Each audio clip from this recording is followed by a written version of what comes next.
I'm here with Gedalia and Elisheva Blum. They live in the community of Eli. And I was just wondering if you could just tell me a little bit about your backgrounds and how you ended up here.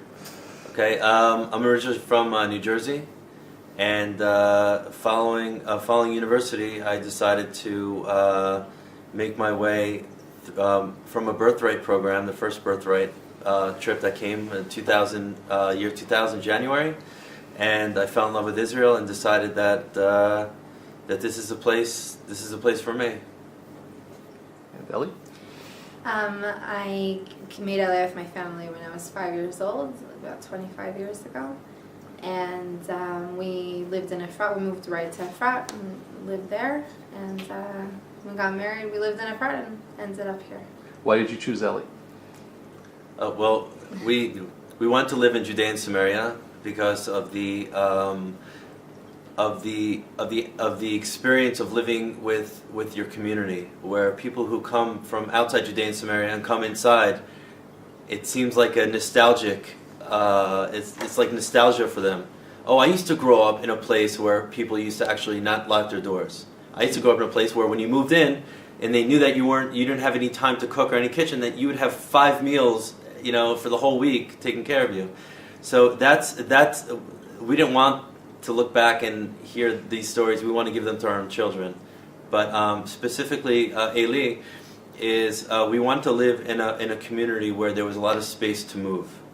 Whereas a lot of the yeshuvim have a gate, have a gate where you go in, you drive in, and there's a fence that's pretty much a few meters away from the outlying houses. And once you're in, you're in. It's like a shark cage for us. So we wanted a place where it was much open, didn't have any fences, where we could go on a hike for 3 hours and not have to leave our town. So Eli does not have a gate around, does not have a fence around it like many of the other communities. No. Are there any security dangers as a result of this, or? The security of Eli is actually known as being very high level. There's a lot of technology as far as surveillance, patrols. And a lot of times the absence of a fence actually gives you a little more security, because a fence shows borders. You come up to the fence, the town starts here. And when there's no fence, it's a little less clear, so maybe they stay a little, any security issues would stay a little further away. Interesting. So you feel safe in hiking around the surrounding areas, going around 100%. The mountains and everything like that. Yeah. So and what year did you move to Eli again? We moved 5 years ago. It was 5 years ago. This summer it'll be 5 years. Okay, so 2008 or so. So again, you weren't here during the worst part of the Intifada either. No. Okay. No. For the most part. 2003. No. Right. So that's when you came back to Israel. Okay. Did you guys have any personal experience, either from beforehand or anything, with any terror attacks? Yeah. What happened? Family, and there's a family in Shiloh, my cousins, whose son was 5 months old when they were driving on the road, and a terrorist threw a rock the size of a watermelon through the front windshield, and it hit the baby, and he was in a coma for a week, and he died. And he was the youngest. This was Yehuda Shon was his name, and this was like 11 years ago. And my teacher, unfortunately, there's a lot of stories. And my teacher, it was just 10 years since she was killed. Dina Holvitz, Hashem Yikam Dama, and her husband, they lived in Kiryat Arba, and the terrorists came in Friday night and shot them both in their home. And actually, it's a really amazing thing that happened in relation to that her daughter lives in Eli. And my daughter came home a few months ago. She started first grade this year, and she was telling me about her friends. And she said, Ima, there was this girl, Raya, who was my best friend, and I love her so much. And then she told me her last name, and it hit me that this was my teacher's granddaughter. What? That she was her best friend in first grade. Yeah, so it's very close. It's all intertwined. It's like the death and the life, and everything. We move on and we build our families, and we remember the people who were killed, who sacrificed their lives, and it just all comes together. Unfortunately, I think anybody that you ask, no matter where they are in Israel, whether it's Yishuvim or not Yishuvim, you're going to hear stories across the street is across the street. They had recently moved in the last week or two, but the Fogels were living there. Huh. Were the brother and the sister-in-law of Yehudi, right.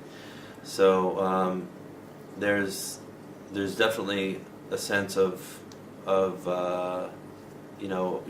tragedy, but the people of Judea and Samaria are the strongest people, I think, in the world.